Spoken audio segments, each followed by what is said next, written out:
ഇപ്പം പേടിയില്ല, ഭയങ്കര സന്തോഷം.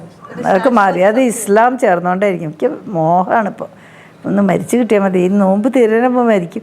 കൊല്ലുന്ന് പറയണ്ട എന്തായാലും. അതുകൊണ്ട് ഇപ്പോൾ സെക്യൂരിറ്റി ടീമൊക്കെ വലിയ അവർ പെട്ടിയൊക്കെ തുറന്നു നോക്കും.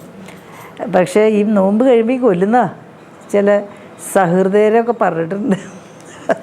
രാത്രിയൊക്കെ പൊടി ആ സാറിലെ പഠിപ്പിക്കും. ഇപ്പം പോലീസൊക്കെ പറഞ്ഞിട്ട് ഫോണൊക്കെ പുതിയ ഫോണാണ്, ഞങ്ങൾ നമ്പറൊക്കെ കിട്ടും ഇന്ന ആളുടെ.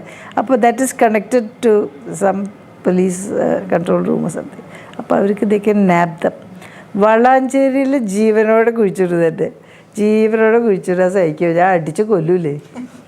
ഞാൻ വല്ല മഹാത്മാഗാന്ധിയോ യേശുക്രിസ്തു പറ്റുവാണോ? എന്നെ അടിക്കാൻ വന്നാൽ ഞാൻ അടിച്ച് ഇല്ലാണ്ടേക്കും. ഞാനും കുറച്ച് ചെറുപ്പത്തിൽ ജൂഡോ പഠിച്ചിട്ടുള്ള ആളാണ്. അന്ന് കരാട്ടെ ഇല്ലേ, ജൂഡോ, ഈ കൈകൊണ്ട് വെട്ടിയിട്ട് അതൊക്കെ പഠിച്ചിട്ടുള്ള ആളാണ്. നല്ല കാശൊക്കെ കൊടുത്തിട്ട് എൻ്റെ അച്ഛൻ പഠിപ്പിച്ചിട്ടുണ്ട്. ഞാൻ വെറുതെ ഒന്നും വിടില്ല. എന്നെ കൊല്ലാൻ വന്നാൽ ആദ്യം അയാൾ വിടും അല്ലേ? പക്ഷെ കൊല്ലൽ ഇഷ്ടമല്ല എനിക്ക്. ഞാൻ വെജിറ്റേറിയനൊക്കെ അല്ലേ, ഞാൻ കൊന്നിട്ടുമില്ല, കൊല്ലാൻ ഇഷ്ടമില്ല. പക്ഷെ എന്നെയൊക്കെ തൊടാൻ വന്നാൽ വിഷമായിരിക്കും അല്ലേ? ചിലരൊക്കെ ചെയ്തു കേട്ടോ, സ്വീറ്റ് കൊണ്ടുവന്നിട്ട് പെണ്ണുങ്ങൾ വായിൽ വെച്ചിട്ടൊക്കെ. അപ്പം ഞാൻ ഭാഗ്യവശാൽ എന്നോട് പറഞ്ഞിട്ടുണ്ടായിരുന്നു പാടില്ലെന്ന് തിന്നുക. സോ ഞാൻ പോയിട്ട് അപ്പോൾ ഒന്നും പറഞ്ഞിട്ട് ബാത്റൂമിൽ പോകുന്നിട്ട് തുപ്പും.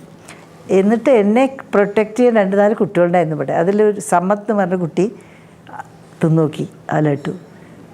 അവനെ ഹോസ്പിറ്റലിൽ കയറ്റിയേനെ, മെഡിക്കൽ ഡ്രസ്സിൽ. Diarrhoea, vomiting. 3 മണിക്കൂറിൻ്റെ ഉള്ളിൽ ആൾ ആകെ ഡീഹൈഡ്രേറ്റഡായി. ഈ സ്ത്രീ കൊണ്ടുവന്നു. ഈ സ്ത്രീ പിന്നെ ബിരിയാണി കൊണ്ടുവന്നു, ഇത് വെജിറ്റബിൾ ബിരിയാണി. തിന്നണം, ഇപ്പം തന്നെ സ്പൂണ് തിന്നണം. ഞാൻ ഫീഡ് ചെയ്യാം. വേണ്ട പിന്നെ ആവാന്ന് പറഞ്ഞു. കുറച്ച് കഴിഞ്ഞ് ഞാൻ കഴിച്ചോണ്ട് ഇവിടെ വയ്ക്കുമോ പറഞ്ഞു. എന്നിട്ട് ഈ സ്ത്രീ പോയപ്പോൾ സമത് വന്നിട്ട് അതും എടുത്ത് തിന്നു.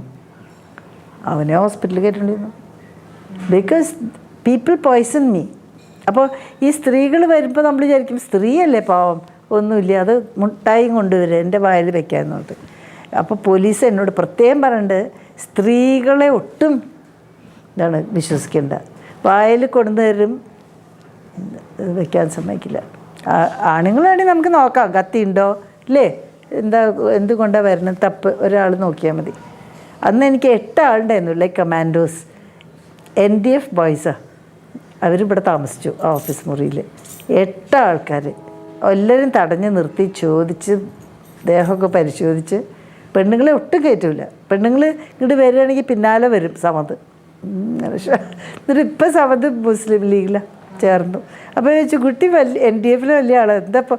അപ്പോൾ ഇല്ല ഉമ്മ, ഞാൻ മുസ്ലിം ലീഗ് പേടി പറയാൻ NDF ബാൻ ചെയ്തില്ലേ, അതുകൊണ്ട്. നല്ല കുട്ടികൾ, അസല് കുട്ടികൾ.